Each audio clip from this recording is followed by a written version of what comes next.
Good morning. Welcome to Breakfast with Charlie State and Naga Munchetti. Our headlines today. Concern from the UK government as a new variant of coronavirus is discovered in South Africa. It may be more transmissible than the Delta variant, and the vaccines that we currently have may be less effective against it. Flights from 6 African countries are suspended with immediate effect. Travellers from the region face 10 days of strict quarantine. Emergency meetings on the Channel migrant crisis. The Prime Minister calls on France to take back people who cross to the UK. Good morning. Will Black Friday deliver a big retail boost? We're expecting to spend £9 billion this weekend, so I'm finding out how firms are coping along with their robots. A new law to ensure better support for people with Down syndrome. We hear the hopes of some of those who could benefit. Good morning. An embarrassing night for Spurs. They're left shocked in Slovenia, beaten by the lowest ranked team in this season's European competitions and leaving their hopes of reaching the knockout phase hanging by a thread now. And I'll have the latest on Storm Arwen, set to come later today and overnight. And it's parts of eastern Scotland, northeast England, most susceptible to damaging gusts of wind. All the details coming up here on Breakfast.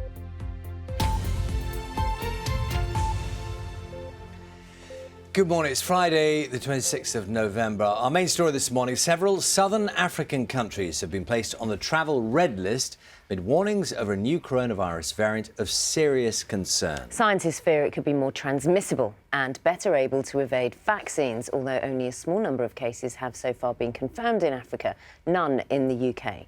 Here's more from our medical editor, Fergus Walsh. The speed at which new and stringent travel restrictions have been imposed show just how seriously this variant is being taken.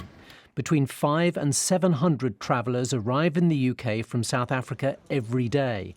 That's where most of the cases have so far been identified and where it appears the variant may be driving a new wave of infection. It may be more transmissible than the Delta variant, and the vaccines that we currently have may be less effective against it. Now, to be clear, we have not detected any of this new variant in the UK at this point in time, but we've always been clear that we will take action to protect the progress that we have made. The new variant was formally identified only 3 days ago. Genetic analysis shows it has twice the number of mutations as Delta, the dominant variant worldwide, including around 30 changes to the spike protein, which the virus uses to break into human cells. This makes it dramatically different from the original Wuhan strain, on which all current vaccines are based. But crucially, there is no evidence yet that the variant causes more severe disease or that it makes vaccines less effective. It will take 2 to 3 weeks before laboratory tests can show whether this is another defining moment in the pandemic or a false alarm. Fergus Walsh, BBC News. Let's talk to our correspondent, John Donnison, who's at Heathrow Airport this morning. John, morning to you. So, there have been some immediate moves, haven't there, for those who are coming back to the UK from those countries in southern Africa? The red list is back in the next 20 minutes or so. The last 2 BA and Virgin flights from Johannesburg in South Africa are due to touch down here at Heathrow, and that's because from 12 o'clock today, direct flights from 6 countries, that's South Africa, Botswana, Zimbabwe, Lesotho, Eswatini and Namibia, will be suspended until 4 o'clock on Sunday. Now that's to allow time to get the hotel quarantine system back in place, and from 4 a.m. on Sunday, anyone who's been in those 6 countries in the last 10 days flying back into England will have to go into hotel quarantine for 10 days and take a PCR test on day 2 and day 8. And people who are not UK or Ireland residents will not be able to come to the UK at all. Now, a big blow for the airlines again. BA and Virgin both saying to check with their website before you go to the airport, and they will be updating their schedules over the next week or so. But of course, coming up to Christmas, South Africa in particular, quite a popular destination. Lots of people coming and going. They're going to have to change their plans. John, thanks very much. John Donaldson there. We'll obviously keep you updated. And we're going to be talking to the Transport Secretary, Grant Shapps, at 7:30 this morning and find out more about the moves and what the government is planning to do when it comes to travel. The Prime Minister has called on France to take back all people who reach the UK by crossing the English Channel in small boats. It's one of a series of proposals he set out in a letter to President Macron last night to avoid a repeat of Wednesday's tragedy where 27 people died. Here's more from our political correspondent, Nick Eardley. This is France's north coast, the place from where thousands have set off for the UK's shores in recent months. This week, that had tragic consequences. The death of at least 27 people in the Channel on Wednesday hasn't stopped more making the dangerous journey, though. There were boats arriving in Kent again yesterday. But in London and Paris, politicians have pledged to step up their efforts to try and stop the crossings in future. Last night, the Prime Minister wrote to France's President with proposals. Boris Johnson wants a returns agreement which would allow illegal migrants to be sent back to France quickly. The government believes that would put many off making the journey in the first place and help break the model of smuggling gangs. Mr Johnson also formally called for joint patrols featuring French and British personnel to man this vast coast. The Prime Minister said that could happen from as early as next week, but France is reluctant to agree, believing such a move would undermine its sovereignty. In a way, we are guarding this border for the British. These men and women don't want to claim asylum in France. We have offered that, and if they do, we have centres for them near Calais and Dunkirk. Both sides have said they want to do more to find solutions after this week's events. But finding answers they agree on has been difficult in the past and won't be straightforward now. Nick Eardley, BBC News, Westminster. We'll be speaking to our reporter Simon Jones, who's in Dover, in just a moment. First, though, let's get the latest from Calais with our foreign correspondent Jessica Parker. Jessica, very good morning to you. This is a moment where politics is playing large in this process, and we know the problems continue. Where are we with that dialogue?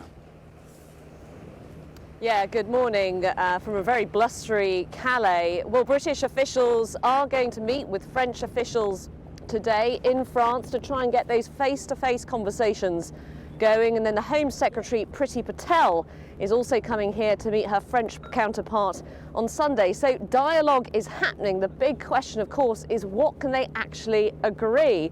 As Nick was just outlining, the Prime Minister overnight has made some suggestions reiterating the idea of joint patrols along the northern French coast, something I think the French are going to find very hard to swallow, and to try and agree some kind of returns arrangement that fell away after the United Kingdom left the European Union. So those are the suggestions from the British Prime Minister. We'll have to see what kind of dialogue can lead to any results. Meanwhile, worth mentioning as well here in France, we're expecting a number of protests on a different issue today, post-Brexit fishing rights. We're expecting a number of fishermen to try and disrupt a number of ports. It's not clear how significant those protests will be, but it is all part of a relationship that has been strained between Britain and France in recent months. But I think in terms of trying to find some sort of solution for this problem of people making this incredibly perilous crossing across the Channel,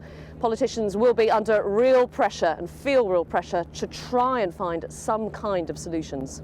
Jessica, thank you for that. Let's go to our reporter Simon Jones, who's in Dover for us this morning. Simon, I just wonder if you could pick up on many of the stories that are emerging in some of the papers this morning, some very harrowing stories related to the incident itself, the drownings and those who are thought to have been caught up in it. What is the latest? Yes, the police are still trying to establish the identities of the 27 people who died, but some of the human tragedies are emerging. Now, the Telegraph has spoken to an Iraqi man, an Iraqi Kurd, who is based here in the UK. Now, he believes his wife may well have drowned on board that boat. He said he was tracking her progress using GPS, but then after about 4 hours, the signal simply disappeared. He said he phoned the smugglers who had organised the crossing, and the smugglers said they were unable to make any contact with the people on board the boat. So he is fearing the worst, but left in a state of limbo. I think in terms of what's happening here, Boris Johnson writing that letter to Emmanuel Macron, he's really saying we need to do something radical here, otherwise there are going to be more catastrophes out there in the Channel. And people are rightly, he says, questioning politicians, have we done enough to try to stop people losing their lives? And the risks are continuing. Yesterday morning, a couple of boats arrived carrying 62 people. We know on Wednesday, the day when 27 people lost their lives, 757 people did manage to make it across the Channel to the UK. It's windy here in Dover today, as it is over in Calais, but I think the authorities are braced for more potential crossings, potentially when the weather gets a little bit better. But the reality is these crossings will continue unless there are some radical solutions. Simon, thank you. A candlelit vigil has been held close to where an 18-year-old woman from Plymouth was last seen alive. Officers searching for Bobby Ann McLeod found a woman's body on Tuesday, which hasn't yet been formally identified. Police are continuing to investigate her suspected murder, and a 24-year-old man with no known link to Bobby Ann remains in custody. The Royal College of Emergency Medicine has warned of a crisis in patient care and safety this winter as A&E departments struggle to cope. A survey by the college found ambulances were being forced to queue daily outside the majority of hospitals before they could unload patients. Under NHS guidance, handovers should be completed within 15 minutes. The government says extra funding is being provided to boost staff numbers in key areas.